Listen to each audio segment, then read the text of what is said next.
আমাদের বিরাট প্রতিবেশী রাষ্ট্র আমাদের বাংলাদেশের চতুর্দিকে প্রায় 4000 কিলোমিটার বিস্তৃত সীমানা, প্রায় 32টি বাংলাদেশের জেলার সীমান্তে ভারত অবস্থিত।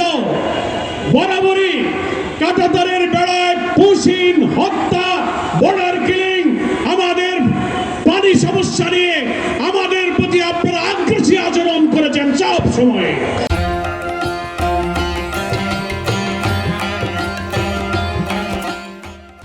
কিন্তু এবার দেখতে পাচ্ছি পশ্চিমবঙ্গে বিজেপির শুভেন্দু অধিকারী মুখ্যমন্ত্রী হওয়ার পর নতুন করে আগ্রাসী ভূমিকায় অবতীর্ণ হয়েছেন।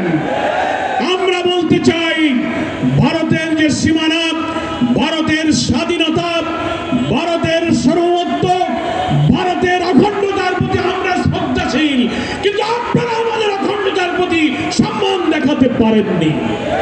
পশ্চিমবঙ্গের নির্বাচনের পর শুভেন্দু অধিকারী যখন মুখ্যমন্ত্রী হলেন, কি আশ্চর্য ব্যাপার, একটি দেশের মুখ্যমন্ত্রী হয়ে তিনি বললেন শেখ হাসিনা শাহজালাল বিমানবন্দরে অবতরণ করবে, উনি 2 মিনিটে বাংলাদেশ দখল করবেন।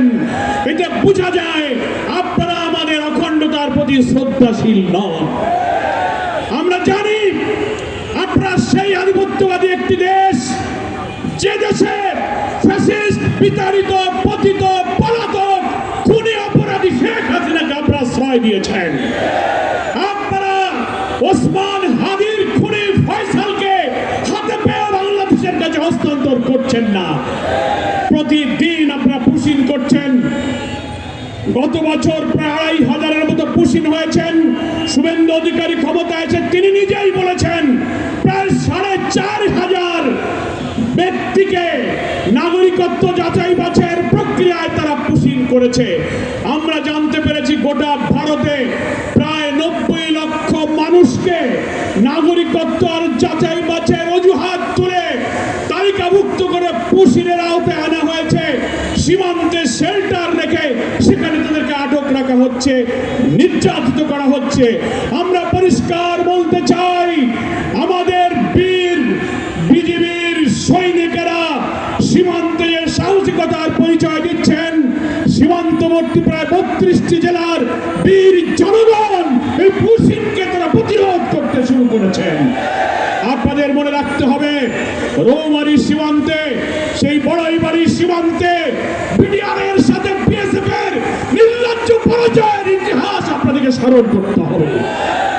আমাদের সীমান্তের লুঙ্গি পরা কৃষকরাই আপনাদের এই পুশিন প্রতিরোধ করার জন্য যথেষ্ট।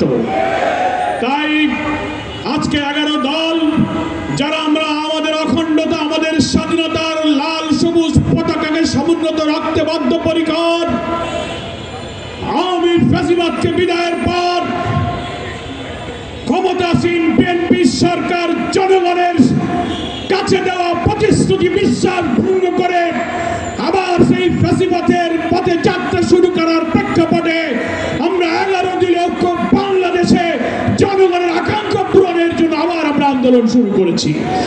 এই 11 দলীয় ঐক্য সমুন্নত রেখে আমাদের অখণ্ডতা, আমাদের স্বাধীনতা সর্বত্র রক্ষার জন্য আমাদের এই সংগ্রাম নিরন্তর, নিরবচ্ছিন্ন, অপ্রতিরোধ্যভাবে ইনশাআল্লাহ এগিয়ে যাবে।